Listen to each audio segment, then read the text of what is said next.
one pictures hot air blowing on you as something that would actually feel like a hair blower. It's not like that. It's like fire air. When you're talking 120, 130 kilometers of the most difficult terrain basically on the planet, it's a long way to go. It's the hottest place on Earth with temperatures regularly into the mid-30s. This Canadian explorer and ultra-marathoner set out to transect Death Valley, California this past July. We caught up with him before and after his expedition. The valley is 7,800 square kilometers in size with challenging elevation changes. It sits at 86 meters below sea level and has a hot desert climate with extremely hot summers and little to no rainfall. Ray set out on July 7, 2022 to begin a planned 48-hour traverse. Here's what he experienced. So we started our west to east transect. Steph and I were on a 4x4 track right now, and we're in these amazing trees. The winds change constantly. They'll start out being a tailwind partway through the day, and then you've got a headwind, at the second half of the day. We knew that the temperatures were probably going to reach 120 Fahrenheit. We were going up in elevation.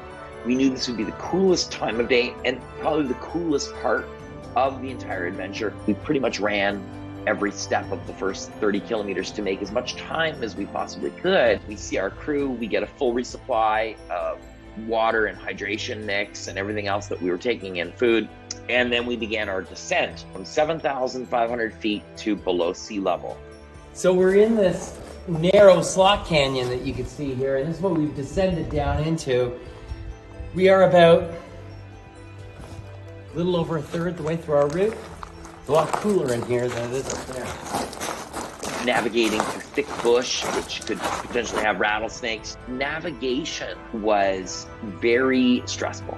You didn't want to take a wrong turn, which was easy to do, or go down the wrong river wash or canyon or whatever, which could set you hours back.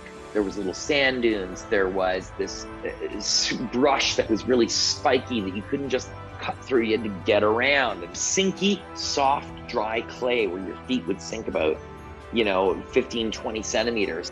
We hit this at night. The moon was about half full.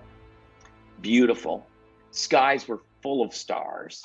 And it's piles of rocks in a fan shape with these river cuts going through it. Very hot place to be. I think we measured 105 Fahrenheit. Our planned 48 hours down to completing in 34 and a half to make it happen was really invigorating.